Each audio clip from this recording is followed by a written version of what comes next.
Jangan jadikan mereka menjadi pengkhianat Allah. Ya. Allahu Akbar. Lihat pengkhianat sampai pada tataran yang paling tinggi. Banyak, ya, mohon maaf, pejabat yang mengkhianati negara ini. Na'udzubillah min zalik. Coba berapa banyak kekayaan Indonesia hari ini diraup, dibawa lari keluar. Pengkhianat. Ya. Presiden Soekarno itu mendirikan Monas ukuran 99 meter tingginya, sesuai dengan Asmaul Husna. Apa kata beliau? Kalau nanti selepas ini, setelah berdirinya Monas ini, ada gedung yang melebihi Monas ini, maka tunggulah kehancurannya Jakarta. Dan ini sudah terjadi. Banyak gedung-gedung pencakar langit yang melebihi tingginya Monas. Nah, itu di dalam satu dekret Sumpah Pemuda. Sumpah Pemuda nih, bersumpah kayak ikrar tuh, ya. Satu bahasa, satu bangsa, satu negara. Satu, kalau ada negeri atau provinsi yang coba-coba berpisah dengan Indonesia, itu pasti bahaya tuh, pasti celaka tuh, ya, banyak masalah nanti, karena sudah sumpah tuh. Satu bahasa, satu, masya Allah, tanah tumpah darah Indonesia. Lihat tuh, Papua Nugini lepas dari Indonesia, Aceh pengen lepas, itu banyak masalah. Banyak masalah, ya. Dulu Sulawesi Selatan hampir juga pengen, ya, ditegur sama Allah Subhanahu Wa Taala. Dan saat itu Presiden Soekarno sudah mendekretkan, ini ilham luar biasa nih, ilham yang datang dari Allah. Nanti pindahkan ibu kota itu. Ini masya Allah, ini ilham Pak. Pindah 3 nominasi daerah yang dipilih, Yogyakarta, Subang, ya, dan Kalimantan. Diputuskan Kalimantan. Wallahualam ada apa? Ternyata check and check, Allah, negara Kalimantan, negeri Kalimantan ini luar biasa. Wali-wali Allah itu banyak. Sini. Para habaib, para ulama banyak di Kalimantan ini, nggak sedikit Pak, masya Allah, ya, luar biasa. Ada wali kita, wali Allah, wali besar yang sudah wafat, jasadnya wafat, tapi sesungguhnya mereka tidak wafat di sisi Allah. Syekh Muhammad Zaini bin Abdul Ghani, yang kita kenal dengan Abah Guru Sekumpul. Beliau wali Allah, 3 tahun meninggal kami ketemu di Papua. Udah 3 tahun meninggalnya, ketemunya di Papua. Beliau ngajar sama orang-orang Papua, Pak. Allahu Akbar. Itu wali Allah. Dipindahkan di sini.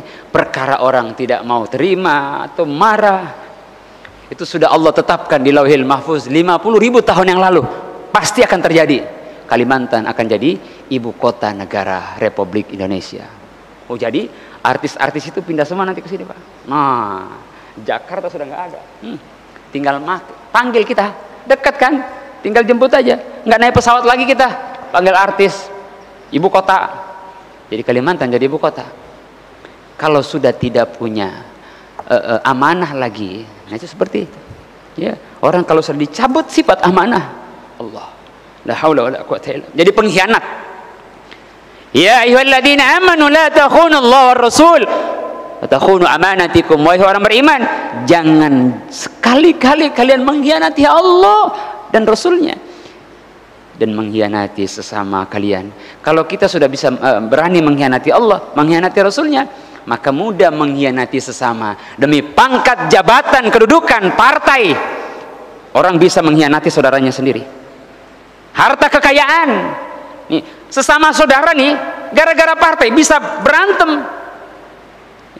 Sesama saudara, dan ini terjadi, kami saksikan sendiri, ya Allah, gara-gara partai itu, ya, meraup kedudukan, jabatan, jadi mengkhianati sesama. Nauzubillah. Kenapa? Karena berani mengkhianati Allah, mengkhianati Rasulullah sallallahu alaihi wasallam. Yang ketiga, kata Sayyidina Salman Al-Farisi radhiyallahu an, mahrumun min tabi'atir rahmah wala habbatin. Sifat kasih sayang itu enggak ada. Rasa peduli kepada sesama, kepada umat hari ini enggak lagi. Yang penting saya bahagia, saya sholat, saya ngaji, saya udah bangun tahajud. Perkara orang lain enggak taat kepada Allah, itu enggak kepikir lagi. Jangan orang lain, keluarganya hari ini yang tidak taat kepada Allah, anak laki-lakinya belum sujud kepada Allah, istrinya belum tutup aurat, itu enggak kepikir dia, ya, enggak peduli lagi. Yang penting saya udah sholat ini, saya sudah ke masjid, udah baca Quran, zikir banyak, ya. Dia hanya mikirin dirinya sendiri, keselamatan dirinya sendiri. Sedangkan orang lain nggak kepikir. Apalagi, subhanallah, di bulan Ramadan yang begitu agung mulia ini, Allah, kita sudah bisa mempuasakan diri kita, menahan lapar, haus, dahaga, jima di siang hari bersama istri. Tapi nafsiyah kita nih, sanggup nggak kita puasakan? Ya. Nafsiyah kita ini sanggup gak kita puasakan? Kemudian lisan kita ini sanggup gak kita puasakan? Allahu Akbar. Baru sekedar puasa menahan lapar, haus dan jima, tapi perkara yang lain tidak sanggup, belum bisa. Jamaah yang dimuliakan Allah subhanahu wa ta'ala, hari ini kita bisa makan enak, minum begitu nikmat. Apapun yang kita makan saat buka puasa ataupun sahur, ada, bisa kita beli dengan lihat hari ini saudara-saudara kita, ya, itu kami merasakan sendiri. Ini dari perjalanan 8 bulan nih, Masya Allah, badan dari tadi gemuk jadi kurus, udah 11 kilo Pak turun. Masya Allah, 8 bulan ini Allah karim. Ya, makannya nggak sempurna, nggak ada 4 sehat 5 sempurna, itu kagak berlaku tuh, ya, dalam perjalanan ini kita. Allahu Akbar. Lihat anak-anak kita, saudara-saudara kita hari ini yatim piatu sebatang kara, nggak punya ayah, nggak punya keluarga. Mereka mau buka pakai apa? Sahur apalagi? Nggak punya makanan mereka. Allahu Akbar. Yang terakhir, Sayyidina Salman Al-Farisi radhiyallahu an, mahrumun min tabi' min unukihim an unukihim ala al-islam wal iman. Dicabut iman Islamnya tuh dari punduknya, from the neck, dari punduknya. Nggak punya Islam, nggak punya agama, nggak punya iman lagi dia, ya. Tamshu fil ardi kal haywan, berjalan di muka bumi ini seperti binatang, nggak ada tujuan yang lain. Apa tujuannya? Bagaimana hari ini saya makan, perut saya bisa kenyang, hari ini makan apa, besok makan di menu makan apa, lusa makan di rumah makan mana, habis makanan semua dirasakan. Yang kepikir siapa lagi yang harus kita makan, ya. Tamshu fil ardi kal haywan, seperti binatang, nggak punya tujuan hidup lagi. Lihat para turis-turis itu, duitnya banyak, mereka hengkang kemana-mana, bahkan tidur di atas pohon, nggak tahu tujuan hidupnya apa, nggak punya agama. Kalau umat Islam ini yang mengaku Islam ini, kalau sudah dicabut Islam dari dirinya dan imannya pun kosong, bagaimana bisa, ya, berkorban diri, harta, waktu, perasaan untuk agama Allah, untuk umat ini? Berat, sangat berat. Bukti yang paling otentik, kita kalau diperintahkan untuk bersedekah, itu recengan yang paling kecil yang kita ambil. Tapi kalau untuk urusan dunia, bisnis, itu yang paling terbesar kita berikan, ya. Contoh yang paling minimalis, Pak, ini nanti hari Jumat, pas hari Jumat ini, nanti recengan itu ada keropak, nanti jalan tuh, jalan sendiri, itu ambulans akhirat tuh, ya, hati-hati, ambulans akhirat tuh, ya, jalan tol, nggak ada hambatan, jalan, kagak ada yang tahan, nggak ada yang stop, jalan terus itu lurus. Ya Allah, ternyata di dalam masjid juga ada jalan tol, itu tuh keropak tuh. Ya, giliran ada yang nahan, kerencengan bunyi yang masuk, kling, jalan lagi dia.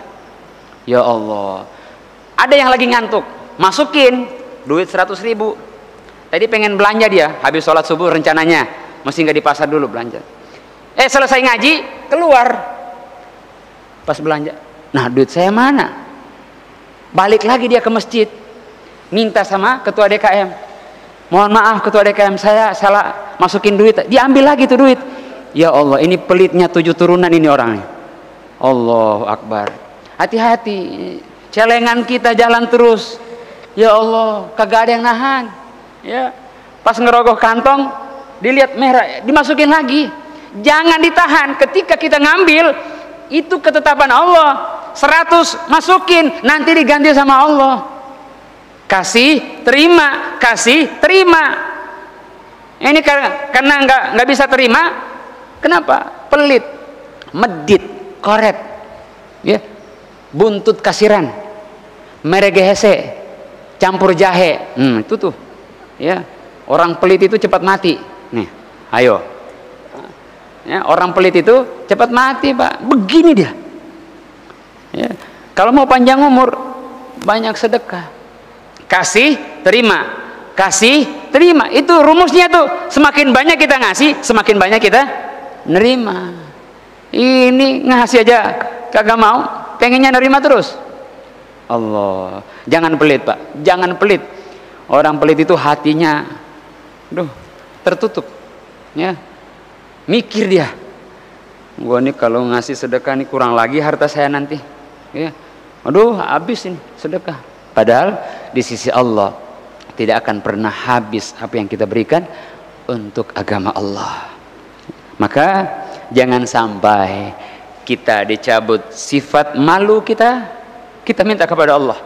Itu sifat malu sebagian daripada iman. Kemudian amanah dan kasih sayang ada di dalam diri kita. Dan yang paling tinggi, jangan sampai iman dan Islam kita dicabut dari kehidupan kita. Maka apa gunanya kita hidup di dunia ini? Semoga Allah Subhanahu wa taala merahmati kita, membimbing kita, orang yang selalu mendapat hidayah. Itu salah satu diantaranya istiqamah. Istiqamah, bukan banyaknya, istiqamah. Itu orang ciri yang mendapatkan hidayah. Dan Allah Subhanahu wa taala menyampaikan umur kita, afiat kita sampai tinggal 14 hari lagi nih. Ya, puasa kita nih belum tentu kita nyampe. Maka kita minta kepada Allah, laqad ja'akum rasulun min anfusikum azizun 'alaihi ma 'anittum